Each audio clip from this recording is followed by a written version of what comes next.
अस्सलाम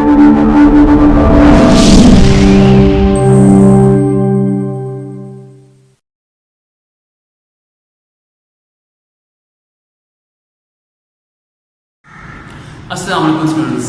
हाँ जी बेटा, लास्ट टाइम हमने सीखा था ग्राफ्स के बारे में, स्पीड टाइम ग्राफ के बारे में, और हमने सीखा था कि जो टाइम है वो हमेशा एक्स एक्सिस यानी हॉरिजॉन्टल लाइन में ग्राफ में आता है, और इसके साथ जो भी दूसरी क्वांटिटी चाहे स्डिस्टेंस या स्पीड है वो वाई एक्सिस यानी वर्टिकल लाइन में ही आती है। टाइम एक्स एक्सिस यानी हॉरिजॉन्टल लाइन में क्यों आता है? क्योंकि टाइम इंडिपेंडेंट है। आज बेटा पेज नंबर 44 और 45 पे है हमारे पास इक्वेशन ऑफ मोशन। आज बेटा हम ये सीखेंगे। हाँ जी बेटा, हमारे पास सबसे पहले इक्वेशन ऑफ मोशन कौन सा है? पेज 44 और 45 पर है।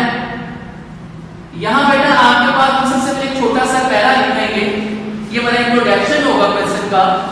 आप body moves with initial velocity vi, कि एक जिस्म जो है इब्तिदाई वेलोसिटी vi से हरकत कर रहा है विद ए यूनिफॉर्म एक्सेलरेशन, जो कि यूनिफॉर्म एक्सेलरेशन के साथ आफ्टर टाइम t, और t टाइम के बाद इस वेलोसिटी बिकम्स vf, और इसकी वेलोसिटी क्या हो जाती है? vx हो जाती है, मेरी आखिरी वेलोसिटी हो जाती है। तो उर्दू में से यूं पढ़ेंगे कि हमारे पास एक बॉडी है, एक जिस्म है जो इब्तिदाई वेलोसिटी v से हरकत कर रही है और उसका एक्सेलरेशन यूनिफॉर्म है, और t टाइम के बाद उसकी वेलोसिटी जो है वो vf की फाइनल वेलोसिटी हो जाती है। अब मेरे सामने ये ग्राफ बनाया है कि पेज 45 पर है इक्वेशन ऑफ मोशन का ग्राफ। बेटा ये ग्राफ हमें तीनों इक्वेशंस के साथ लिखना है। हमारे पास इक्वेशन मोशन 3 है, तो हमारे पास तीनों इक्वेशन ऑफ मोशन का ग्राफ एक। इस ग्राफ को पहले आपको बेटा जरूर समझना है। हमारे पास यहां बेटा आप देख रहे हैं एक हॉरिजॉन्टल लाइन है और एक वर्टिकल लाइन है। हमने एक हॉरिजॉन्टल है और एक वर्टिकल है, एक एक्स एक्सिस है एक वाई एक्सिस है।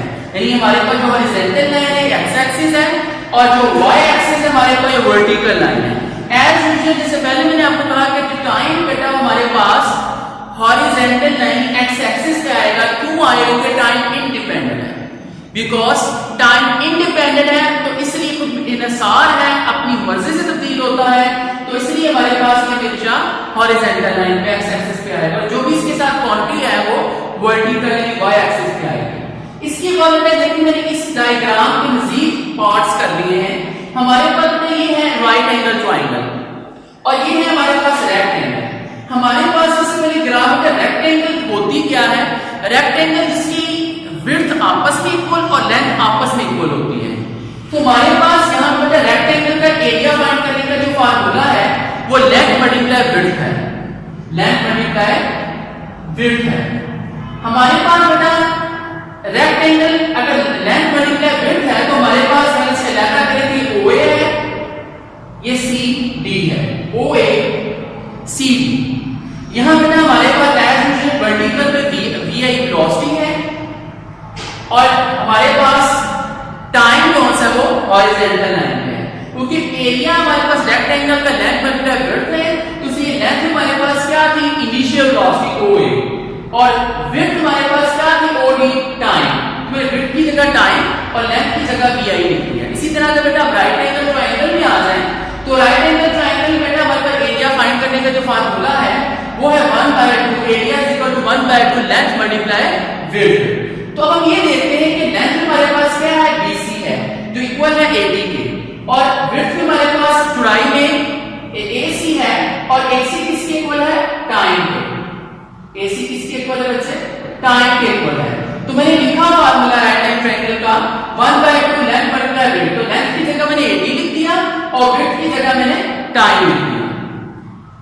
अच्छा बेटा, अब हम इससे मजीद आगे चलते हैं। हमारे पास फर्स्ट इक्वेशन ऑफ मोशन जो सी है वो है vf is equal to vi plus at। अब यहां पर vf क्या है हमारे पास? हमारे पास vf जो है बेटा ये है हमारे पास फाइनल वेलोसिटी। vf हमारे पास क्या है बेटा? फाइनल वेलोसिटी है। vi क्या है हमारे पास? ये बेटा हमारे पास है इनिशियल वेलोसिटी, और इसी तरह a क्या है हमारे पास बेटा? एक्सेलरेशन, और t क्या है हमारे पास? टाइम। तो हमें प्रूव करना है कि vf is equal to vi plus at। तो अब सबसे पहले हम ये देखेंगे कि जो हमारे पास फार्मूला है vf is equal to vi, ये कहीं फार्मूला देखा है? फार्मूला हमने कहाँ देखा है? ये फार्मूला हमने 38 पेज पे देखा है। वो था हमारे पास एक्सेलरेशन का फार्मूला। देखो बेटा एक्सेलरेशन का फार्मूला क्या है? Acceleration is equal to change in velocity by time, vf minus vi by time.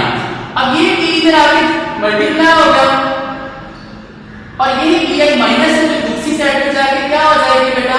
Plus हो जाएगी जी। तो यही फार्मूला ना बेटा हमारे पास vf is equal to vi plus at। इसका मतलब ये हुआ कि हमारे पास जो फर्स्ट इक्वेशन ऑफ मोशन इसका जो कॉन्सेप्ट है वो क्या है? एक्सेलरेशन या एक्सेलरेशन का फार्मूला।